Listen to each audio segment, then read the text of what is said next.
Bonjour les amis, j'espère que vous allez bien. Je suis très heureuse de vous retrouver en cette presque fin d'année 2023 pour partager avec vous les énergies de la dernière nouvelle lune de l'année, puisqu'elle se formera le 13 décembre à 0h33 heure de Paris, dans le signe du Sagittaire, à 20 degrés du signe. Donc ce signe joyeux, ce signe qui est rempli d'espoir, de confiance, qui est optimiste. Donc ça fait du bien quand on sort de la lunaison en Scorpion de retrouver les énergies du Sagittaire. C'est la petite flamme, c'est la flamme de la cheminée, de la bougie, le feu d'hiver, le Sagittaire.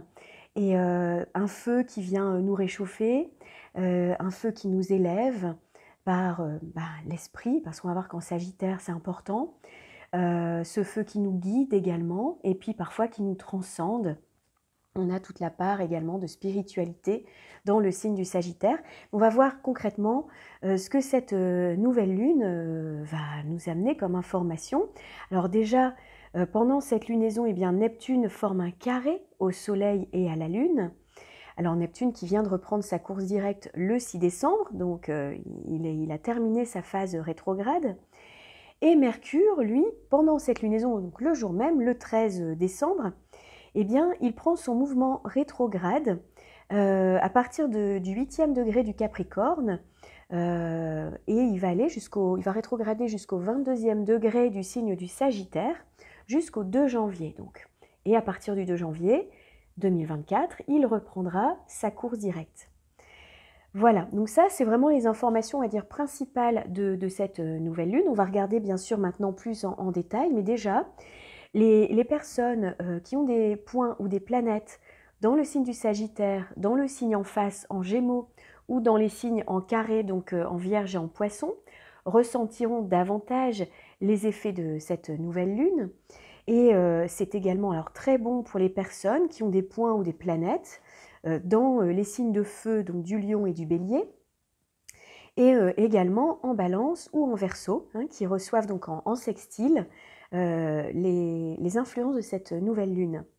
Alors, ce qui est important aussi pour ceux qui connaissent un peu l'astrologie, c'est de regarder dans quelle maison astrologique chez vous, dans votre thème, se trouve le 20e degré du signe du Sagittaire. Comme ça, vous verrez quel est l'axe des maisons astrologiques qui est activé. Je rappelle que les maisons astrologiques sont les secteurs de vie. Donc, ça nous renseigne de manière assez précise sur ce qu'on sera amené à travailler davantage, peut-être pendant cette lunaison.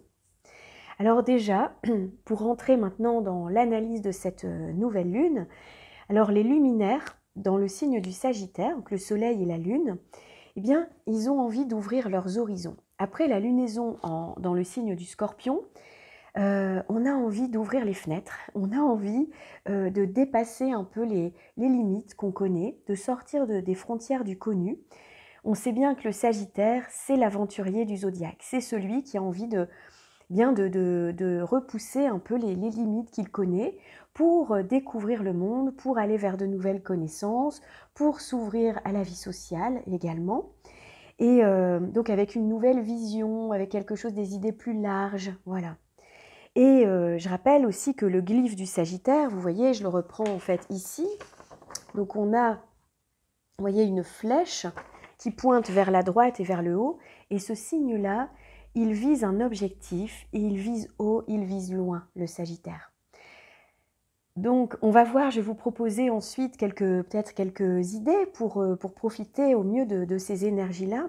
Mais déjà, juste pour rappel, Jupiter, bien sûr, c'est la plus grosse planète du système solaire. Donc, c'est un signe-là d'envergure, d'expansion, de croissance, de volume pendant cette nouvelle lune.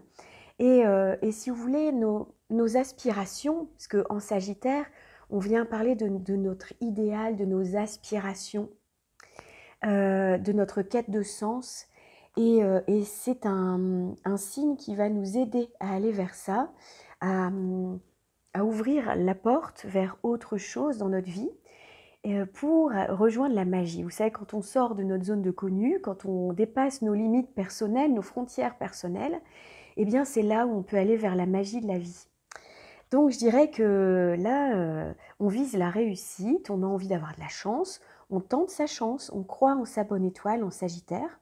Et à l'image donc de sa planète, qui voit grand, eh bien, c'est une forme d'élévation qui vient vers nous et vers laquelle on va. Et souvent, comment dire, on a la foi en Sagittaire. On a la foi que tout va bien aller, on croit que tout est possible, on croit en notre bonne étoile et ça nous guide vers une nouvelle aventure dans notre vie. Et c'est vrai que tout est possible tant qu'on croit en ses rêves et en son idéal, hein, et qu'on a une foi invincible que tout ça, ça va fonctionner. Donc le Sagittaire, souvent on dit que c'est un signe qui a de la chance, mais c'est parce que c'est un signe qui crée sa chance aussi. Il ose, il tente les choses, il est passionné et il rebondit. Et même s'il a un échec, à un moment donné, il baisse un peu les bras, eh bien, il a de nouveau cette énergie, un état d'esprit, vous voyez, qui l'invite à persévérer, à continuer et à recommencer. Et il finit par attirer la chance, et c'est comme un aimant à réussite, hein, voilà, dans ce qu'il peut entreprendre. Alors je rappelle aussi qu'on a tous du Sagittaire dans notre thème. Même si on n'a pas de planète dans ce signe ou de point, on a tous du Sagittaire dans notre thème. Donc on a tous la capacité, là, de pouvoir vivre pleinement ces énergies et de tenter notre chance et d'y croire. Voilà.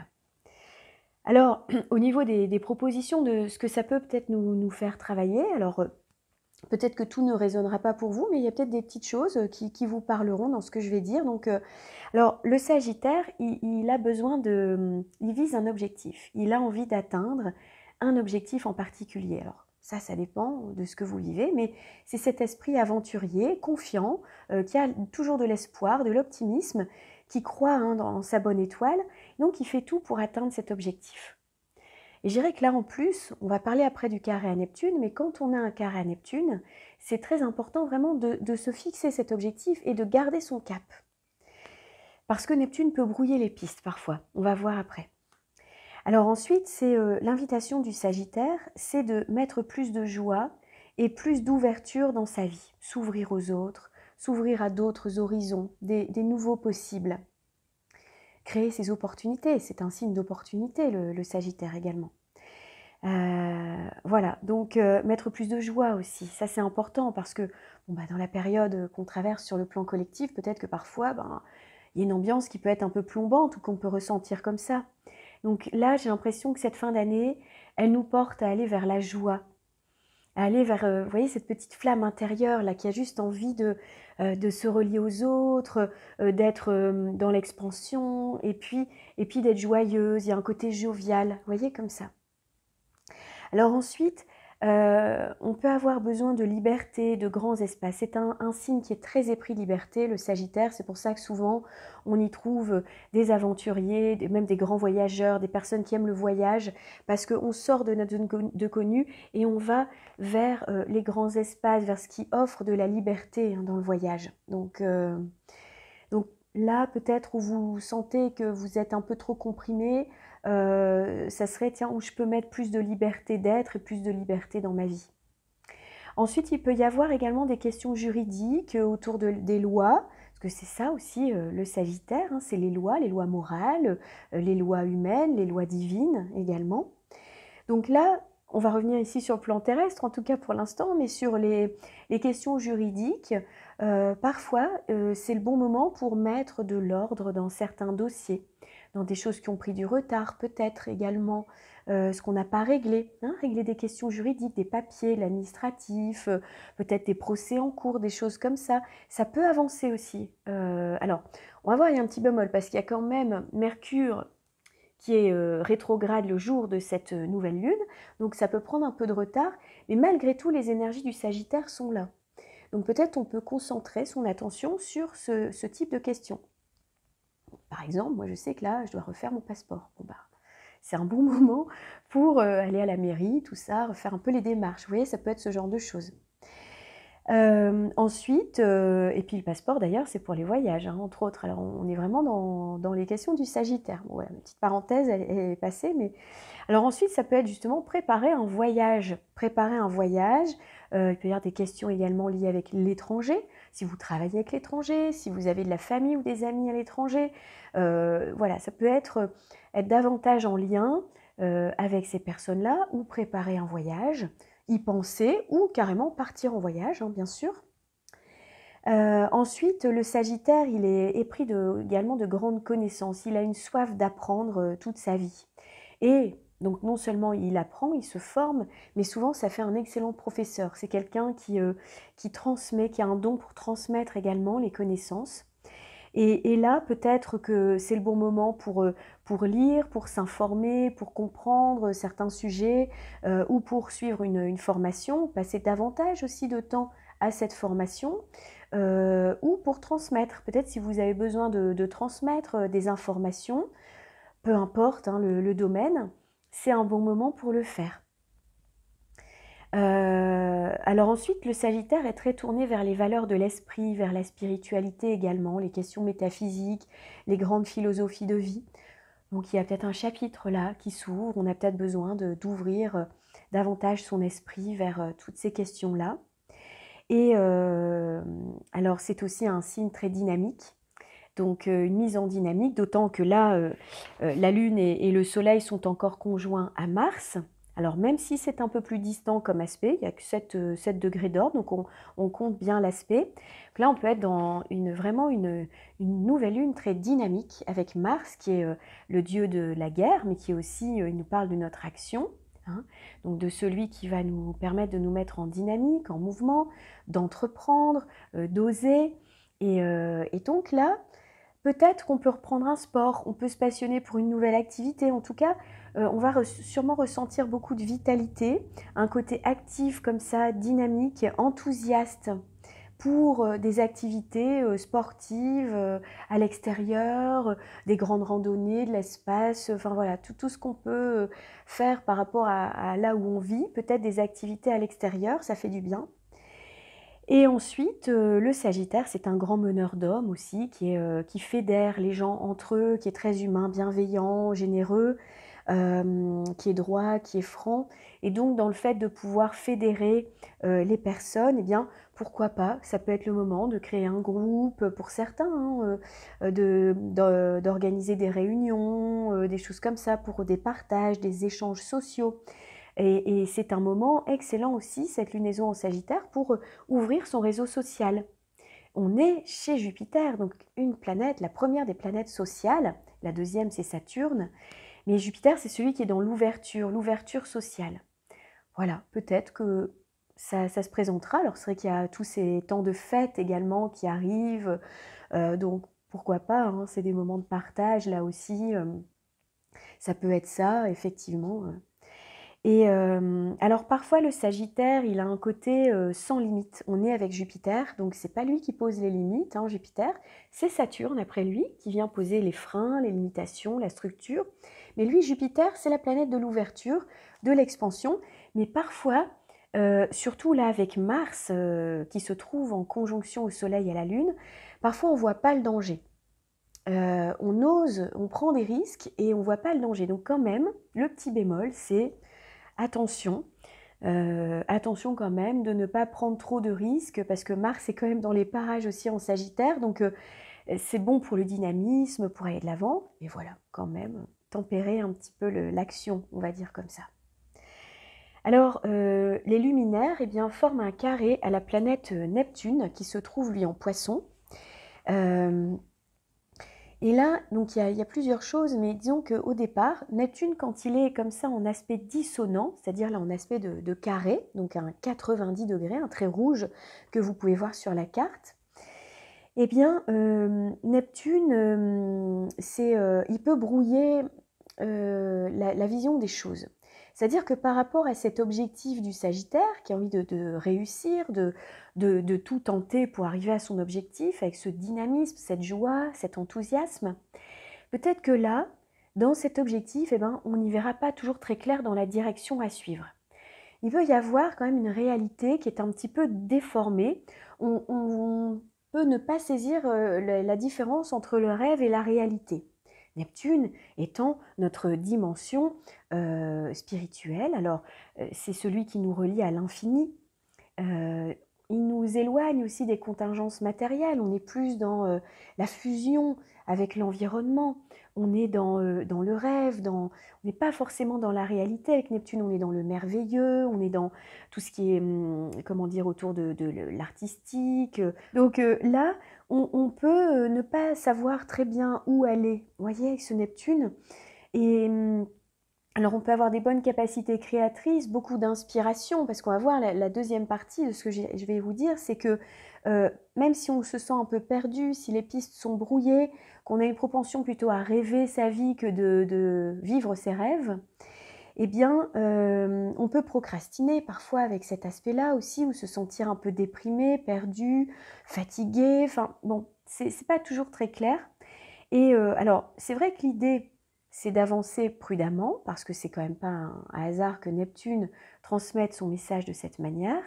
Avancer lentement pour eh bien, essayer de distinguer sur le chemin, d'avoir les perceptions qui sont nécessaires pour échapper à l'illusion, parce que ça peut être ça peut être un peu l'illusion aussi Neptune, les mensonges, les tromperies. Donc il faut quand même faire attention avec ce Neptune en carré. On a du mal à distinguer le vrai du faux, le réel de l'illusion, tout ça.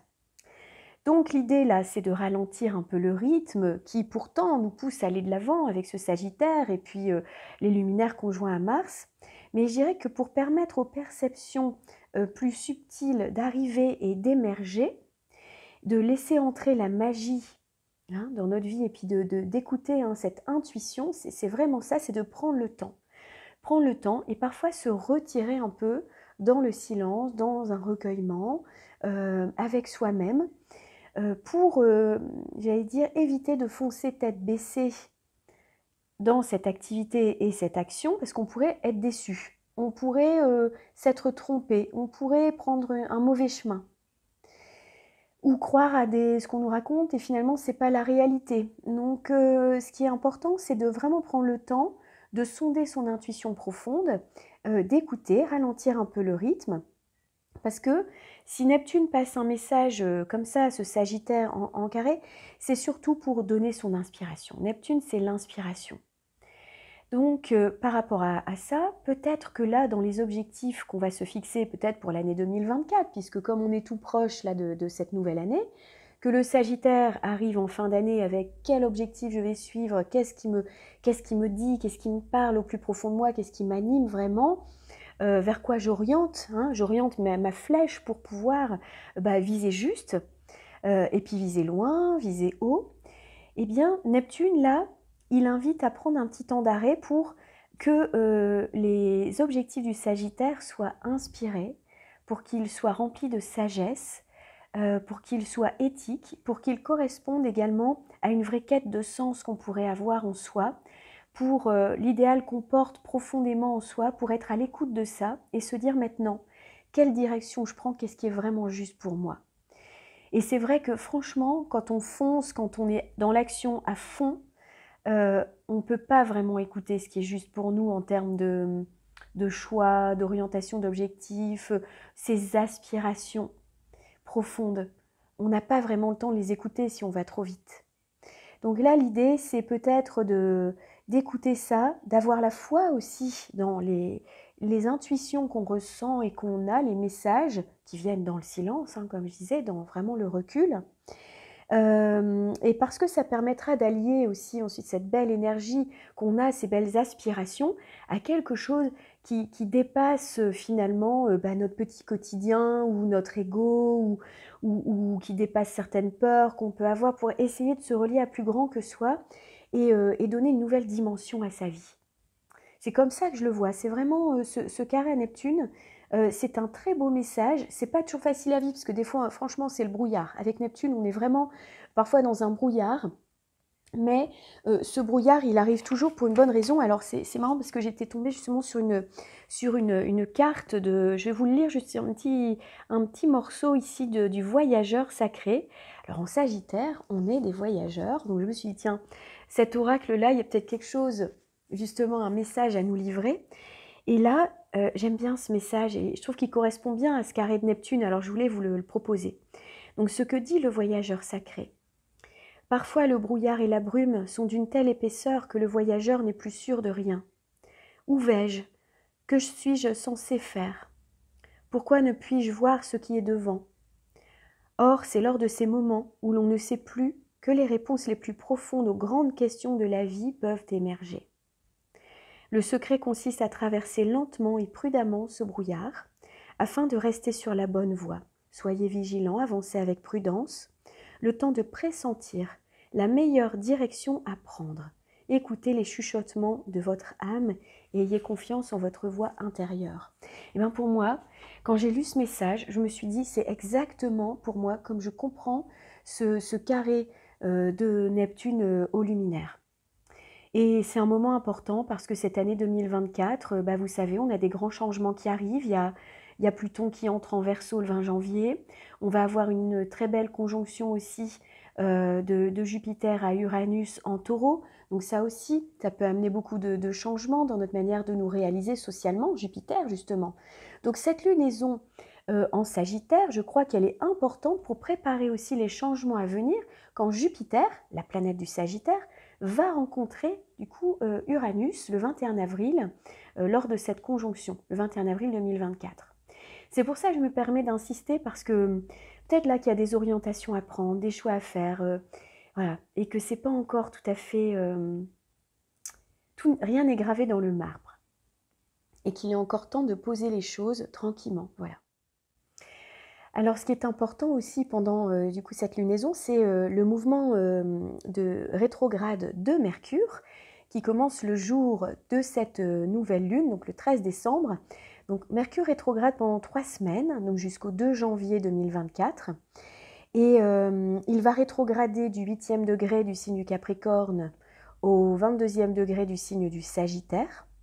Et c'est un moment quand Mercure rétrograde, vous savez, Mercure c'est la planète de notre pensée, de notre manière de comprendre le monde, notre manière de nous informer, d'apprendre, mais aussi de communiquer, de partager, d'échanger avec les autres. C'est aussi nos petits déplacements, donc notre mobilité, nos moyens de locomotion, nos moyens de communication également. Et quand Mercure rétrograde, peut-être que autour de ces sujets-là, alors, c'est important, c'est de regarder dans quelle maison astrologique chez vous, dans votre thème, Mercure rétrograde entre le Capricorne et le Sagittaire. Et pour avoir une information plus précise sur le secteur de vie qui sera principalement activé.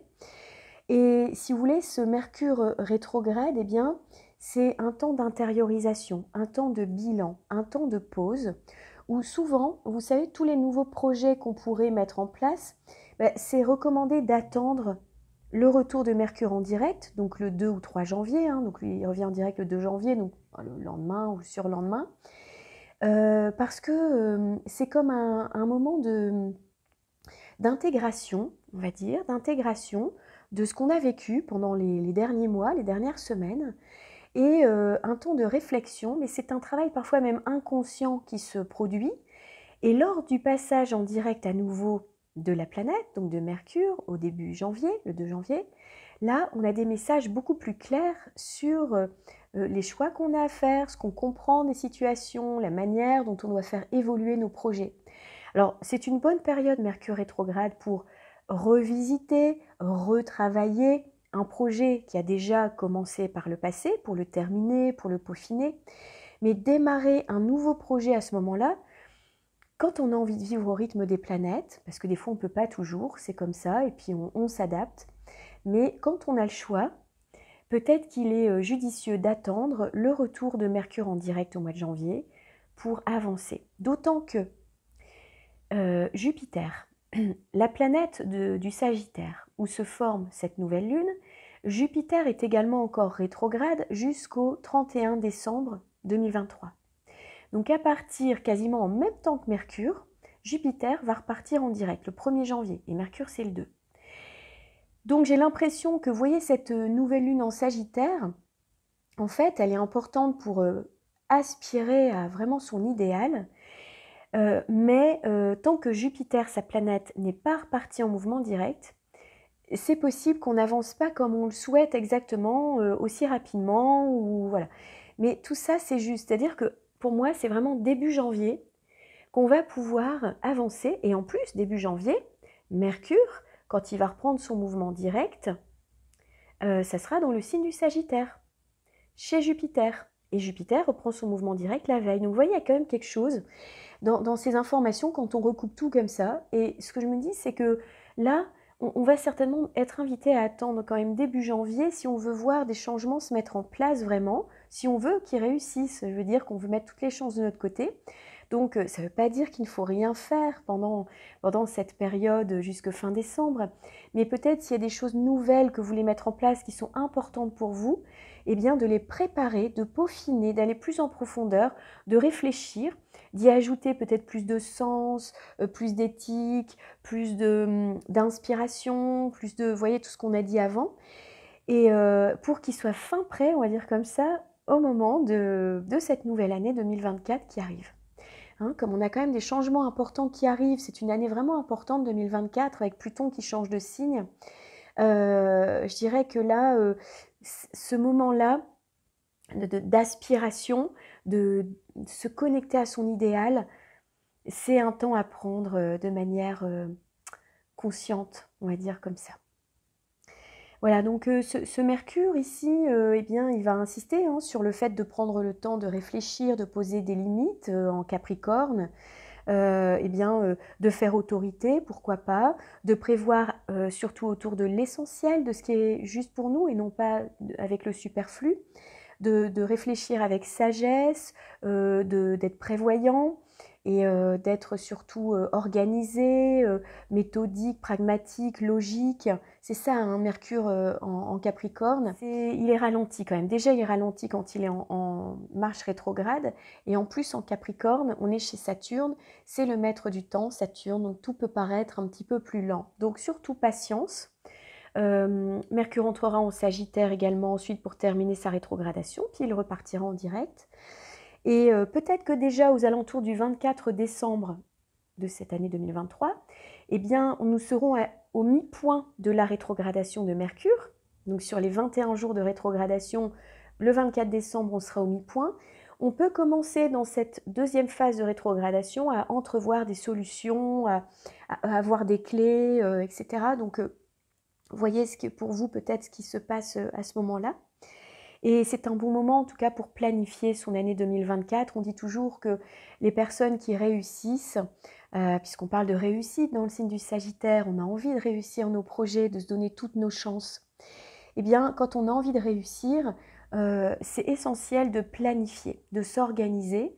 Et je crois que dans les statistiques, il n'y a que 3% de la population finalement qui planifie vraiment son année, avec toutes les semaines, ce qu'il y a à faire, etc. Alors c'est quand même assez fastidieux, mais ça porte ses fruits. Et pour réussir, eh bien, c'est un des meilleurs conseils qu'on puisse trouver, justement des mentors, des coachs de vie, etc. Parce que c'est un temps important.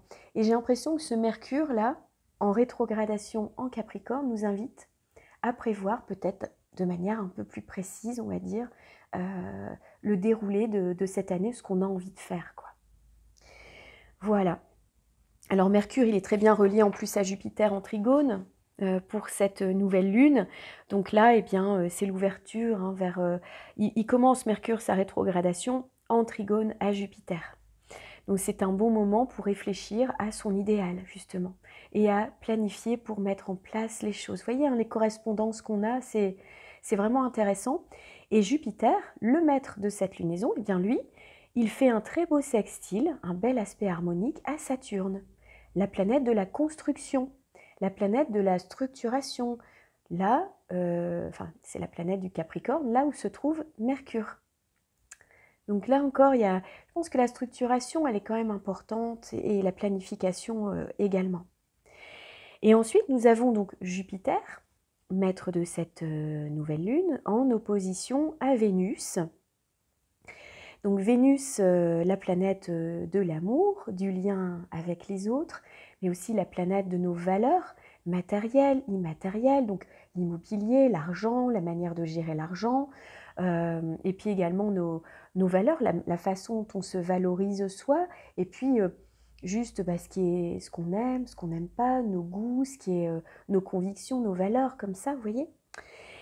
Et les plaisirs de la vie également. Alors Vénus, elle transite là le signe du Scorpion, Et peut-être elle remet certains schémas en question par rapport à l'argent, à l'amour, au plaisir de la vie et à l'esthétique, à la beauté, à l'art. C'est ça aussi Vénus. Donc vous voyez ce qui joue pour vous peut-être dans ces archétypes-là. Jupiter, il demande de trouver un juste équilibre pour aider Vénus à aller vers peut-être plus de, j'allais dire, un nouvel idéal, plus stable, vers plus d'abondance. Le signe du taureau, hein, où se trouve le Sagittaire, le Jupiter. C'est-à-dire que là, Jupiter, lui, il est chez le taureau. C'est un signe stable, paisible, tranquille, qui aime bien son confort de vie, sa tranquillité.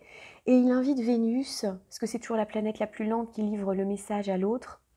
Donc ils s'écoutent tous les deux là en opposition, mais quand même Jupiter, il invite Vénus à apaiser son cœur, à remettre de l'ordre peut-être dans ses affaires financières, ses affaires de cœur, peut-être ses schémas affectifs, ses schémas avec l'argent, ou pour pouvoir bien démarrer l'année 2024 peut-être et aider Vénus à transmuter ce qui doit l'être pour qu'il y ait plus de joie, plus de bonheur, plus de facilité, de fluidité, enfin voilà, et puis accueillir la nouveauté, ouvrir quoi, parce que Jupiter c'est la planète de l'ouverture, de l'expansion. Il invite Vénus à s'ouvrir à un nouvel idéal. Et c'est vrai que bon, on a un beau sextile entre Vénus et Mercure, même si Mercure rétrograde, là, il peut y avoir des beaux échanges, des belles discussions en profondeur aussi, parce que l'esprit est profond en Capricorne, là où est Mercure et Vénus. Il y a de la profondeur également en Scorpion, peut-être aller dans des sujets qui nous touchent en profondeur, hein, au niveau émotionnel, au niveau... peut-être qu'il y a des questions comme ça à régler par le dialogue, où il y a des négociations possiblement pour certaines personnes également. Et ensuite, Jupiter se rapprocherait presque d'un carré à Pluton, Pluton qui est encore donc en Capricorne, et Pluton va entrer sur le dernier degré du signe du Capricorne, donc le 29e degré, aux alentours du 20 décembre. Donc le dernier degré d'un signe, il est important parce que c'est la signature finale. Et donc là, Pluton qui termine ce voyage en Capricorne qu'il a démarré en 2008, eh bien, il termine un peu aussi en carré à Jupiter. Alors, le carré n'est pas précis, c'est un carré dissocié en plus, donc pas dans des signes en carré, mais malgré tout, si vous voulez, peut-être qu'il y a certains idéaux, certaines valeurs qu'on a, qui sont encore à travailler, à peaufiner, à transmuter au niveau de nos structures de vie, de notre manière de fonctionner, avant que Pluton entre en Verseau. Peut-être qu'il y a des choses à purifier. Je sais pas, des fois ça peut être là avec la finance, Jupiter en Taureau, ça peut être par exemple des dettes à rembourser avant d'entrer en 2024. Ça peut être peut-être sur le plan affectif également, des questions à régler sur le plan social, juridique, vous voyez, pour faire vraiment place nette et pour accueillir eh bien, 2024 et l'entrée de Pluton qui se fera le 20 janvier 2024, en ayant fait place nette pour que nos idéaux, nos aspirations puissent prendre forme, qu'on laisse de la place, vous voyez, pour ça. Voilà, donc voilà ce qui me vient avec cette nouvelle lune. Bon, elle forme également un beau trigone au nœud nord qui est en bélier, un trigone à Chiron. Possiblement, pour certains, il peut y avoir des guérisons, bien sûr, avec Chiron. Guérir peut-être certaines situations familiales ou également en lien avec peut-être notre place, notre manière d'exister, notre manière d'être, notre personnalité, notre façon de nous positionner, de prendre notre place, notre juste place dans la vie. Ça peut être assez vaste, ça il faut voir vraiment dans le thème de chaque personne, mais potentiellement on peut venir guérir une situation qui serait un peu pesante ou qu'on n'a plus envie de voir dans nos vies, que ce soit sur le plan affectif ou avec au travail, avec les autres, avec l'argent, enfin il y a beaucoup de possibilités. Et également, eh bien, les luminaires en trigone au nœud nord, ça nous aide à prendre eh bien, une nouvelle direction. Donc ça, on en a parlé un petit peu au début, mais voilà ce qui me vient par rapport à ça. Et pour terminer cette vidéo, eh bien, j'avais tiré une petite carte ici. Donc c'est la ville la sociabilité, bon, bah, avec Jupiter, la vie sociale qui s'ouvre, qui prend de l'ampleur peut-être à ce moment-là. Et ta vie sociale prend de l'ampleur, ne refuse pas les nouvelles idées, aiguise ton intelligence, adapte-toi.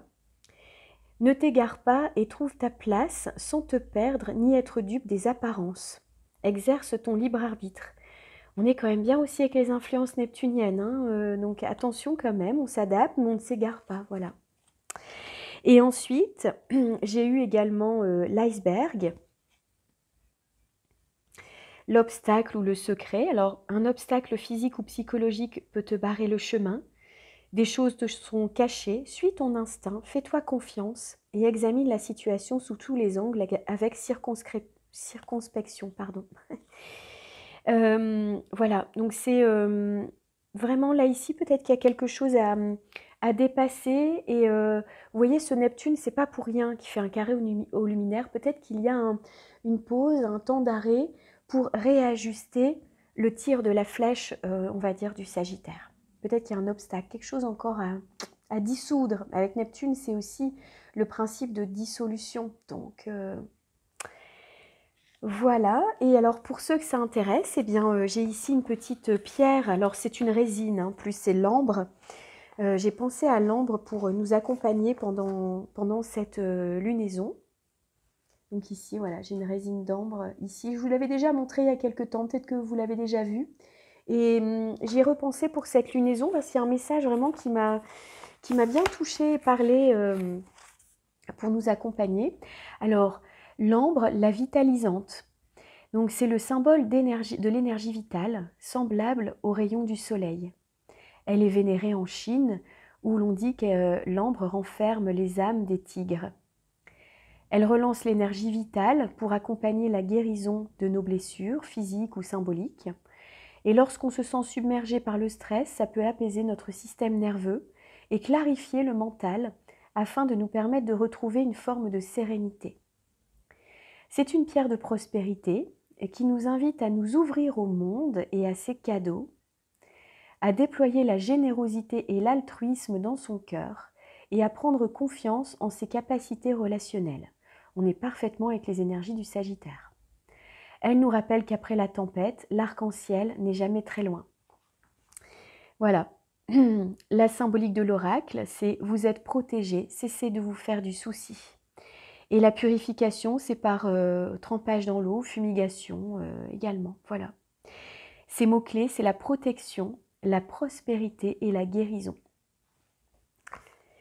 Voilà les amis, ce que j'avais envie de partager avec vous pour les énergies de cette nouvelle lune. Je vous souhaite beaucoup de joie, beaucoup de prospérité, de succès dans tout ce que vous allez entreprendre. J'espère que ce message aura pu vous apporter des clés, des compréhensions par rapport aux énergies du moment. Et je vous souhaite surtout le meilleur. Vous savez que je suis là si vous souhaitez un accompagnement personnalisé. Donc je réalise pour vous le thème natal, des thèmes prévisionnels également, en révolution solaire et transit planétaire. Donc pour l'année 2024, ça peut être intéressant d'avoir des informations sur son année. Donc on peut faire des thèmes prévisionnels. Ça, c'est vraiment un très bon moment pour le faire. Donc voilà, vous pouvez m'envoyer un message par email pour me contacter. Donc vous trouverez mes coordonnées en barre d'informations. Et je vous répondrai avec joie, avec grand plaisir. D'ailleurs, je vous remercie toujours infiniment pour votre présence, pour votre lumière, pour vos mots gentils pour moi, pour les messages que vous me laissez. Merci également à tous les nouveaux abonnés et puis à tous les abonnés qui sont là depuis longtemps ou depuis pas longtemps d'ailleurs aussi. Et voilà, donc je vous souhaite le meilleur et surtout si vous souhaitez vous abonner, ça aide la chaîne à se faire connaître. Donc un petit clic juste en dessous, moi ça me fait plaisir. Et surtout, je vous envoie plein de lumière, plein d'amour. Prenez soin de vous et je vous retrouve très vite. À bientôt, je vous embrasse.